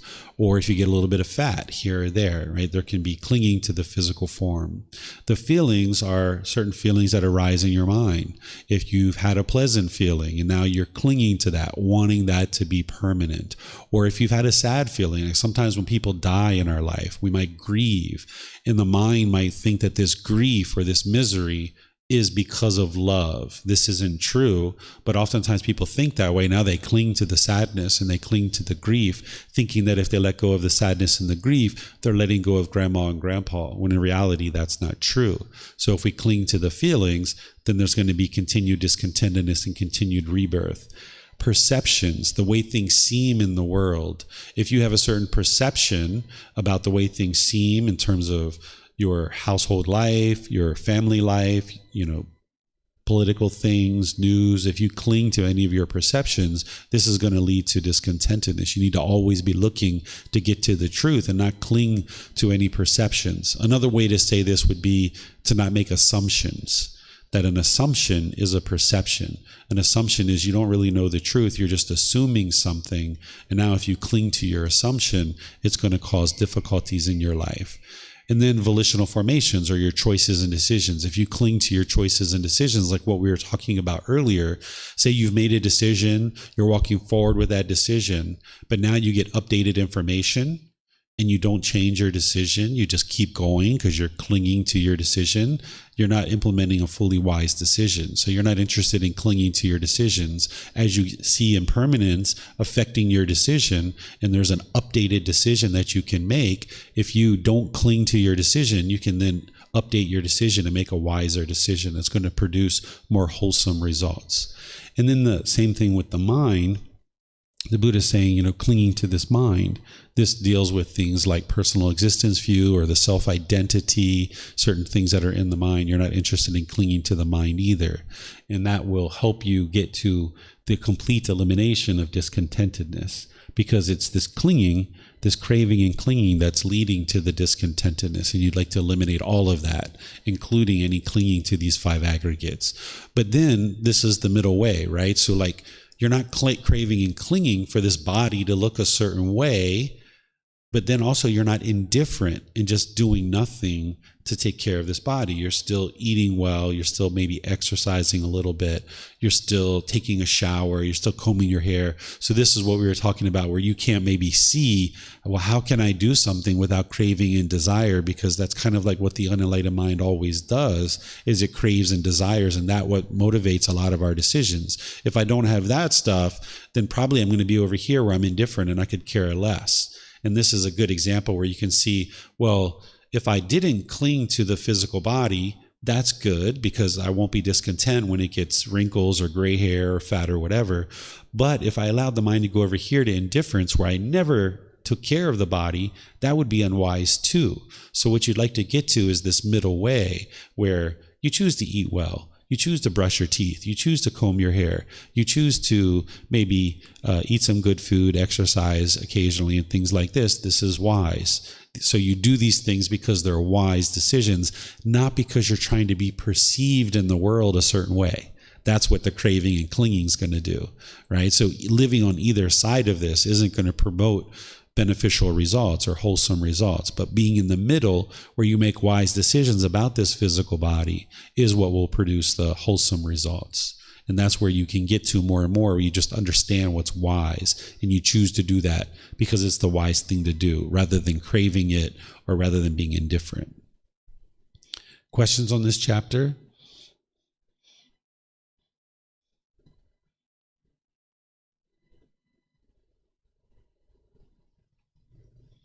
Okay, I'm not seeing any questions anywhere. So we'll go to the last chapter for today, which is chapter 20. This is the Eightfold Path. And occasionally in this book series, we run across the Eightfold Path in the various books. It's in volume 1, chapter 5, that I teach the Eightfold Path in detail. I describe it in the books. And then in the group learning program and the foundational classes, in some of the retreats, I go through the Eightfold Path in detail, word for word, helping you understand it. But here, when we get to the Eightfold Path in the Pali Canon and English study group, I just open up to any questions that you guys might have about any of the steps, because you're usually trying to dial this in closer and closer. And if you've studied with me in other courses or retreats or in the book, and there's any lack of clarity on the Eightfold Path, I just make this time available for you guys to ask any and all questions that you like, because it would take me probably a good 2.5 hours to teach the entire Eightfold Path in detail, because right view takes a good 45 minutes to an hour to teach, and then the rest of it is about 1.5 hours to really go through it in detail. So do you guys have any questions on the Eightfold Path?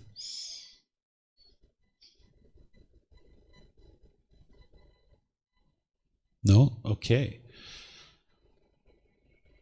So what I'll do then is just in class here. Whoa, our camera really got out of whack here. I'm looking at the live stream. Sorry for you guys on the live stream. It looks like our camera is having a bit of impermanence Anyway, maybe I'll just go back to the screen where it's actually working.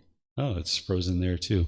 Okay, so those of you guys online, apologize for the camera. I pulled this camera out of a cupboard. You know, it's been in there for 3, 4, 5 years, and it looks like I'm going to need to get a new camera at some point because it hasn't been really working the best. It's kind of freezing up every now and again, but you can at least hear the voice and you can see the content of the chapters. Thank you all for joining. Those of you guys online, thank you guys here for reading and asking their questions.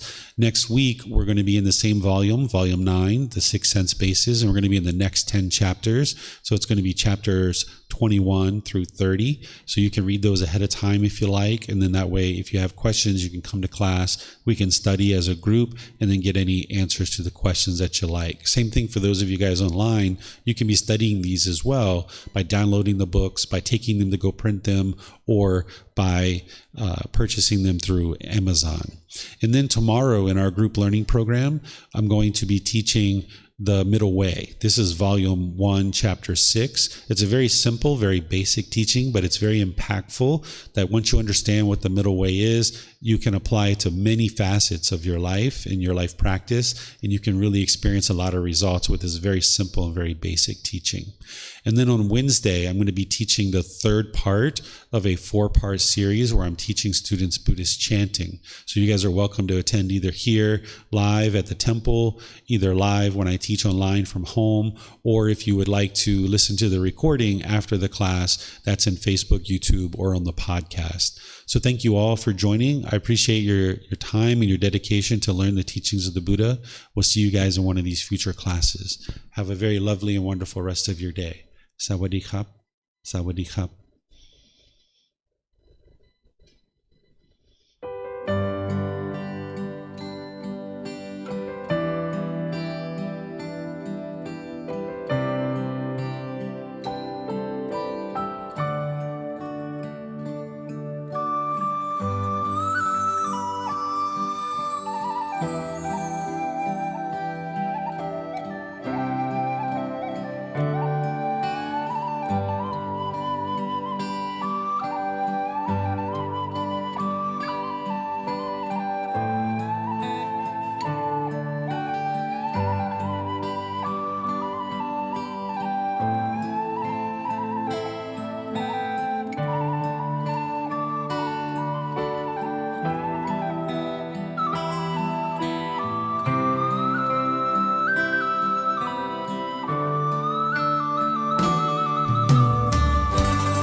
Thank you again for watching. Enjoy your meditation.